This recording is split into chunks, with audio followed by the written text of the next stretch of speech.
오늘은 지금은 성령시대라는 제목으로 여러분과 함께 말씀 나누겠습니다. 사랑하는 형제 자매 여러분, 2000년 전 오늘은 우리 주 예수 그리스도께서 하늘로 올라가신 후 10일이 되던 날이자 6월절로부터 계산하면 50일째가 되는 날입니다. 그래서 오순절이라고 부르게 되었던 거죠. 이날에 성령께서 불꽃같이 제자들에게 임하셔서 그들의 삶을 완전히 변화시켜 주셨습니다. 그래서 성령께서 오셨던 이날을 성령 강림 주일이라고 부르면서 기념하고 있는 것입니다. 그날이 바로 오늘입니다. 우리와 영원히 함께 계시며 우리를 천국으로 인도하시기 위하여 이 땅에 내려오신 우리 성령 하나님을 찬양합니다. 할렐루야. 사랑하는 교우 여러분, 우리 주님께서 승천하시기 전에 제자들에게 내가 너희에게 진리를 말한다. 내가 떠나가는 것이 너희에게 유익하다. 내가 가지 않으면 보혜사가 너희에게 오시지 않을 것이다. 내가 가면 보혜사를 너희에게 보낼 것이다. 이렇게 말씀하시면서 예루살렘을 떠나지 말고 내 아버지께서 약속하신 선물을 기다려라 명령하셨습니다. 이 명령에 순종하여서 예수님의 어머니 마리아와 예수님의 동생들 그리고 몇몇 여인들과 가룟 유다를 대신하여 선출한 새로운 제자 마띠아를 포함한 주님의 제자들과 또 주님을 따르던 신자들까지 한 마음으로 한 곳에 모여 기도하게 되었습니다. 이때 함께 기도했던 사람이 모두 120명쯤 되었다고 기록하고 있습니다. 그런데요, 고린도전서 15장 6절을 보면 부활하신 주님께서 500명이 넘는 사람들에게 한 번에 보이셨다는 기록이 있습니다. 이를 종합해 분석해 보면 500 빼기 120 하면 380명. 하늘에서 능력이 내릴 때까지 예루살렘을 떠나지 말고 기도하라 그랬는데 여러분, 도망간 380명을 찾습니다. 그들은 어디로 갔을까요? 그들은 분명히 마태복음 28장 17절 말씀에 보면 주님께서 부활하여 하늘로 승천하시는 것을 보면서도 의심했다라고 기록하고 있습니다. 이 몇 명이라고 기록한 몇 명이 저는 380명이었을 거라고 생각하는 것이지요. 주님의 부활을 보고 듣고 승천하는까지 목격하고도 의심하는 사람들이 이렇게 많으니 여러분, 우리는 이런 380명, 76%의 사람들이 아니기를 여러분에게 간절히 부탁드립니다. 주님의 말씀에 철저히 순종했던 120명, 즉 24%의 참 신자의 그룹에 속하시기를 간절히 부탁드리면서 다시 본론으로 들어가 봅시다. 여러분, 이렇게 제자들은 주님 없이 제자들만의 첫 번째 기도회를 시작했던 것입니다. 그때 갑자기 하늘에 세찬 바람 소리 같은 것들이 있더니 사람들이 앉아있던 집안을 가득 채웠습니다. 그리고 혀같이 생긴 불꽃이 사람들 눈앞에 나타났습니다. 그리고 그 불꽃은 여러 갈래로 갈라져 그곳에 모인 한 사람 한 사람 위에 머물렀습니다. 사람들은 다 성령으로 충만해졌습니다. 그리고는 성령께서 말하게 하시는 대로 자기들의 언어와 다른 외국어로 말하기 시작했습니다.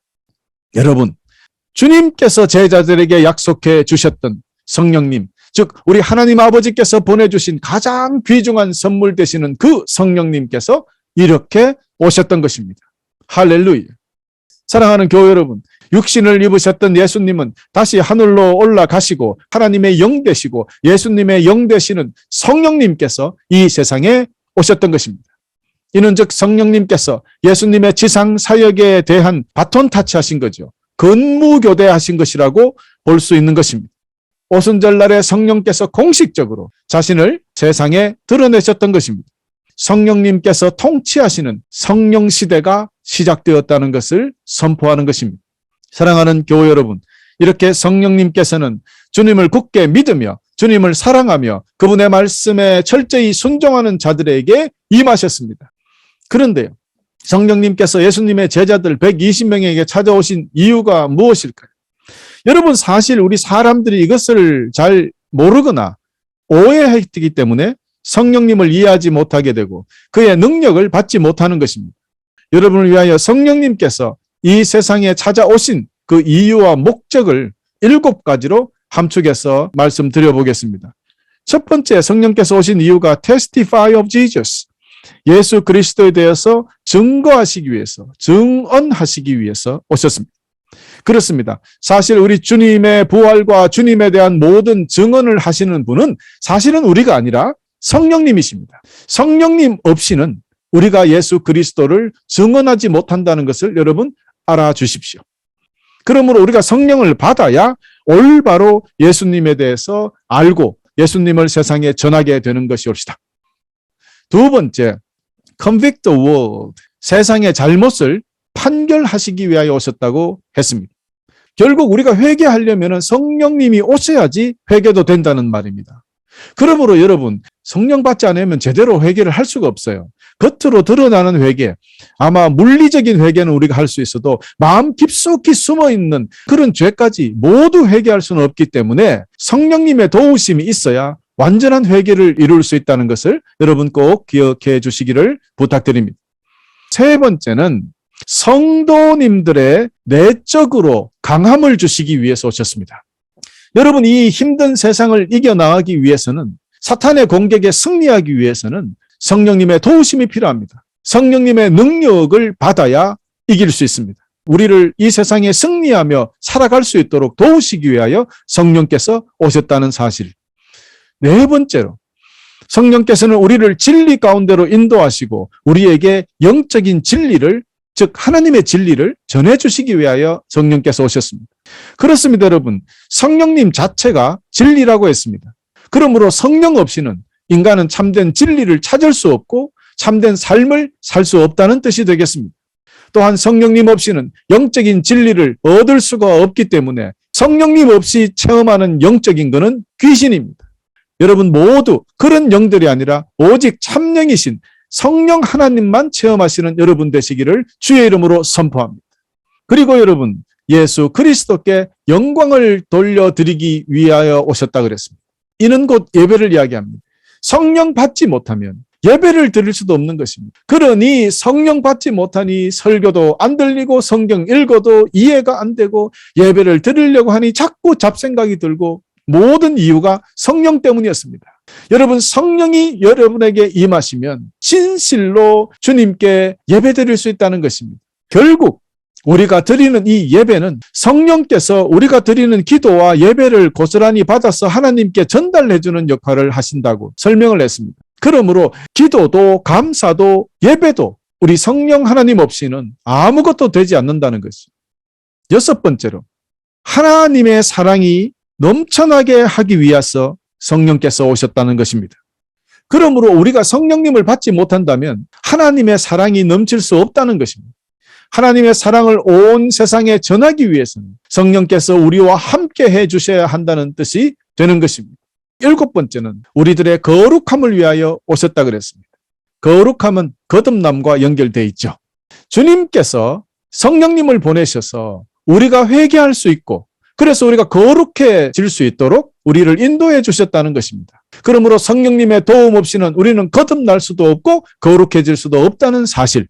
그러므로 사실 우리가 영혼이 잘 되고 영혼이 살기 위해서 성령님과 함께 동행하는 것은 필수적인 것이다라는 것을 오늘 여러분 영혼이 잊지 않기 간절히 축원합니다. 사랑하는 형제자매 여러분, 이렇게 성령님은 우리가 이 세상에 살아가는데 필요한 모든 것을 제공해 주시는 분이십니다. 그래서 우리 주 예수께서는 성령님을 하나님께서 주시는 귀한 선물이라고 말씀하셨던 것이죠. 그것도 그냥 선물이 아니라 종합 선물 세트입니다. 여러분 할렐루야. 오늘날에도 이는 변치 않습니다. 하나님께서 그를 믿는 모든 사람들에게 성령을 선물로 주시기 때문입니다. 그렇습니다. 우리가 진심으로 예수 그리스도를 믿을 때, 주님 안에 거할 때 하나님께서는 성령님을 보내주십니다. 그래서 그분이 우리를 지키시고 보호하시고 저 천국까지 인도해 주시는 것입니다. 할렐루야. 여러분, 그런데 사람들은 성령이 필요한 이유가 겨우 이 세상에서 필요한 것을 얻기 위하여, 그냥 이 세상에 육신이 잘 되기 위하여 필요하다는 정도로 생각합니다. 성령님은 영원한 생명을 얻기 위하여 필요한 분인데 말입니다. 여러분, 성령을 받게 되면 큰 권능이 따른다 그랬어요. 자, 성령을 받게 되면 왜 우리에게 그분의 능력, 즉 특별한 은사들이 나타나는 것일까? 자, 오늘 본문 말씀 사도행전 1장 8절이 그 모든 것을 함축하고 있습니다. 오직 성령이 너희에게 오시면 너희는 권능을 받아 예루살렘과 온 유대와 사마리아와 그리고 땅끝까지 가서 내 증인이 될 것이다. 할렐루야. 그렇습니다. 성령께서 오셔서 크고 신비한 능력을 주시는 이유, 땅끝까지 가서 주님 부활의 증인으로 사용하시기 위함이라는 것을 오늘 선포합니다. 여러분, 우리가 성령 받아서 특별히 방언 받고 나면 방언을 못하는 교인들 앞에서 우쭐대라고 주시는 것도 아니요. 성령의 능력을 받아서 예언도 하고 병도 고치니 무엇인가 남들보다 멋지게 폼 재고 살아라고 주시는 것이 아니다. 더욱이 만일 우리가 하나님의 성령의 능력을 우리 자신을 위하여 사용하게 된다면 오히려 이로 인하여 우리는 교만해질 것이고 그 교만이 나아가서 우리를 죽음으로 인도하게 된다는 사실을 우리는 알아야 합니다. 여러분은 그런 뉴스를 많이 들으신지 모르지만 하나님의 종들 가운데 신비한 능력을 가진 분들이 많아요. 기도하면 병이 쑥쑥 낫는 그런 신유의 은사를 가지신 분들도 계시고 많은 예언을 하시고 이런 분들도 계세요. 그런데 여러분, 그 능력을 받으신 분들의 마지막이 좋지 않았어요. 왜 그랬을까요?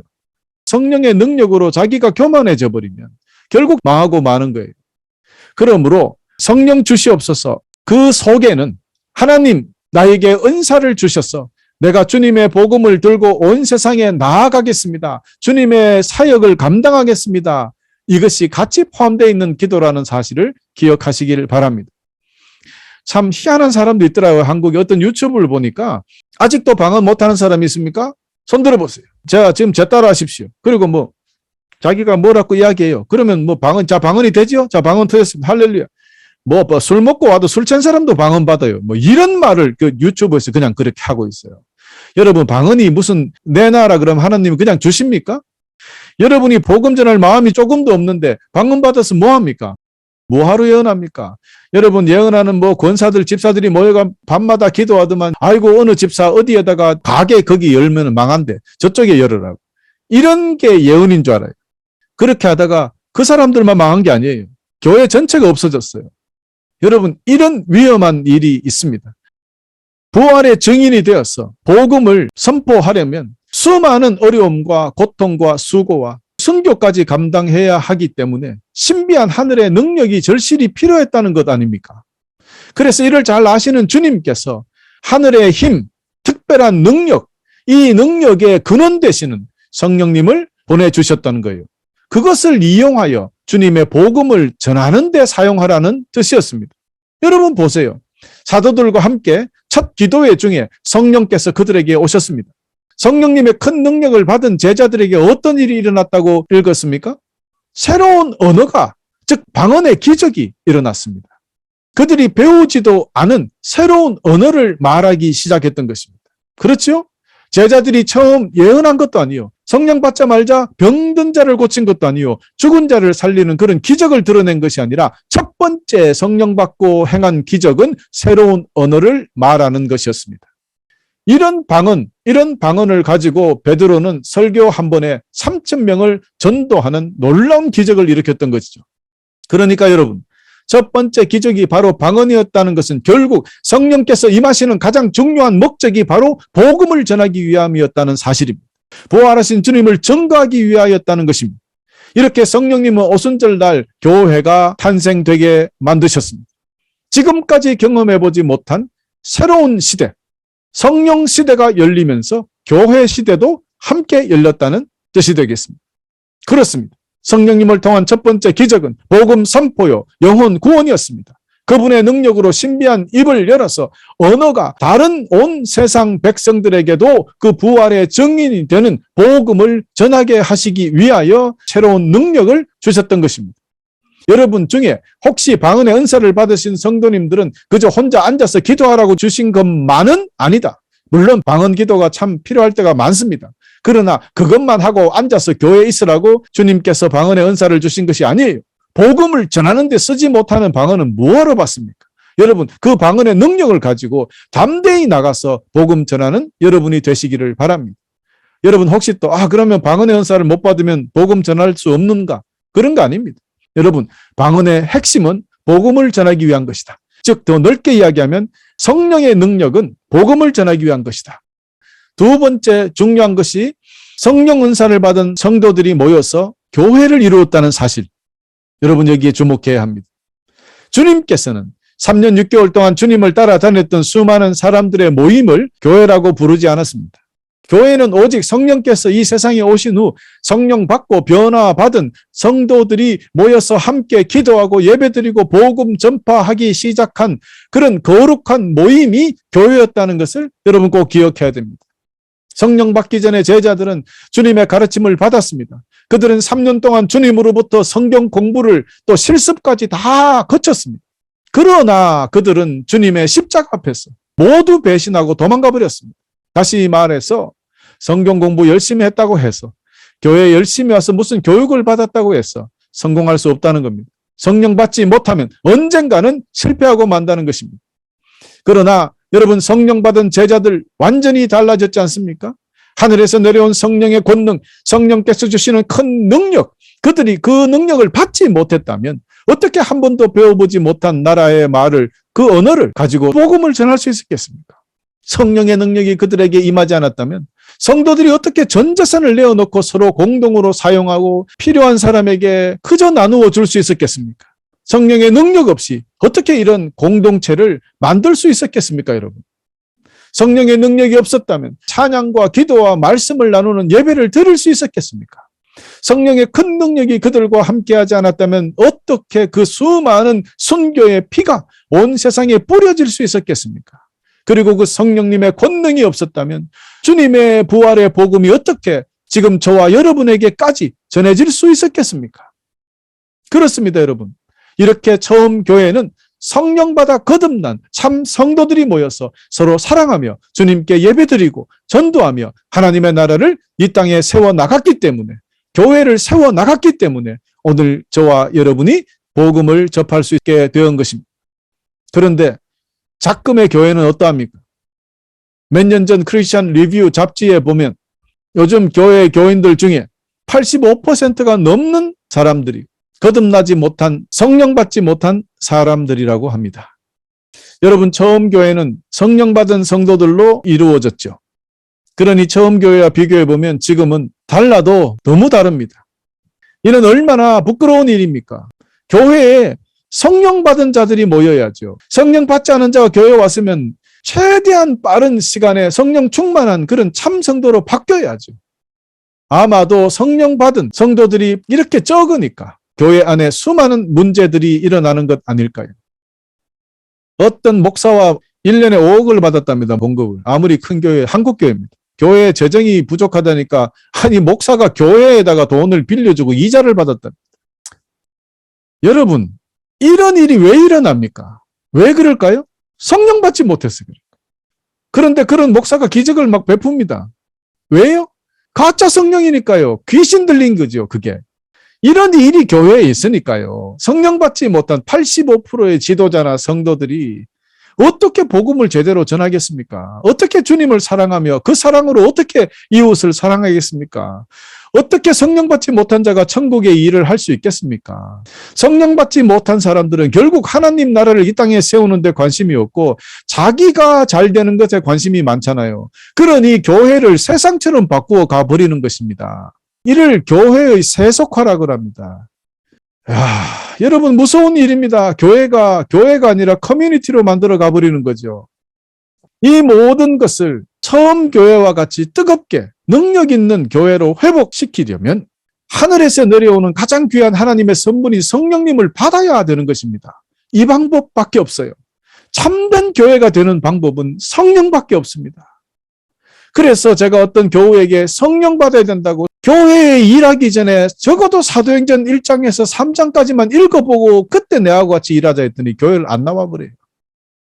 여러분, 처음 교회와 같이 성령 충만한 사람들이 넘쳐나는 시대, 성령으로 살아가는 시대, 이 참된 성령 시대를 회복해야 하겠습니다. 사랑하는 교우 여러분, 성령님께서 우리에게 큰 능력을 주시기 위하여 이 세상에 오셨습니다. 지금도 이 시간 저와 여러분 다시 한번 부르고 계십니다. 성령께서는 지금도 우리에게 새로운 기적의 시대, 성령의 시대를 선물해 주시기를 원하시고 계시기 때문입니다.